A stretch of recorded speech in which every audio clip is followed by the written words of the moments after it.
Ahmedabad smart સિટીના મોટા દાવાઓ વચ્ચે હવે એએમસી સંચાલિત વાંચનાલયોની અત્યંત દયનીય સ્થિતિ સામે આવી છે। આરટીઆઈમાં થયેલા ચોંકાવનારા ખુલાસા મુજબ શહેરના કુલ 57 લાઇબ્રેરીમાંથી 9 લાઇબ્રેરીઓ લાંબા સમયથી તાળાબંધીની હાલતમાં છે। એટલું જ નહીં, કાર્યરત લાઇબ્રેરીમાંથી 3 વાંચનાલયોમાં તો વિદ્યાર્થીઓ માટે પીવાના શુદ્ધ પાણીની પણ કોઈ વ્યવસ્થા નથી।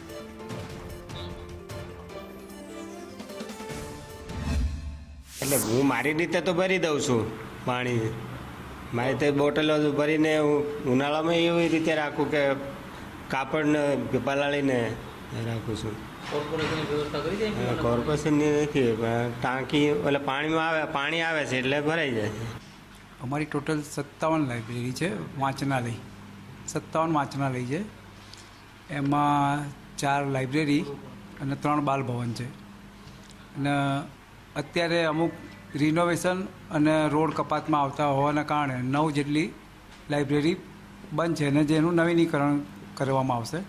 અને જ્યાં પાણીની સમસ્યા એકાદ જગ્યાએ છે, એક બે બી જગ્યાએ છે, અને એ જગ્યાએ અમે પાણીનો જગ અથવા કંઈક કનેક્શન આજુબાજુથી લઈને કોર્પોરેશનમાંથી પ્રયત્ન કરીશું। અમદાવાદ શહેરમાં 50થી વધારે લાઇબ્રેરી અમદાવાદ મહાનગરપાલિકા સંચાલિત આવેલી છે, પરંતુ ઘણી લાઇબ્રેરી એવી છે કે જેમાં પ્રાથમિક સુવિધાનો પણ અભાવ છે તે જોવા મળી રહ્યો છે। હાલ જે દ્રશ્યો દેખાઈ રહ્યા છે તે ખાડિયા ઢાળની પોળ ખાતે આવેલી એક લાઇબ્રેરી છે, તેના દ્રશ્યો છે। મહત્વનું છે કે અહીં કોર્પોરેશને અન્ય કોઈ વ્યવસ્થા તો નથી કરી, પરંતુ પ્રાથમિક સુવિધા જે કહી શકાય, પીવાના પાણીની વ્યવસ્થા પણ આ લાઇબ્રેરીમાં કરવામાં નથી આવી। જ્યારે કોઈ અહીં પુસ્તકો વાંચવા આવે તો તેને પુસ્તકો વાંચવા પણ મળતા નથી, માત્ર અખબારો અને સાપ્તાહિકો અહીં આવે છે, અને તે અહીં નજીકમાં રહેતા લોકો જે છે તેને તે જ વાંચવા મળે છે।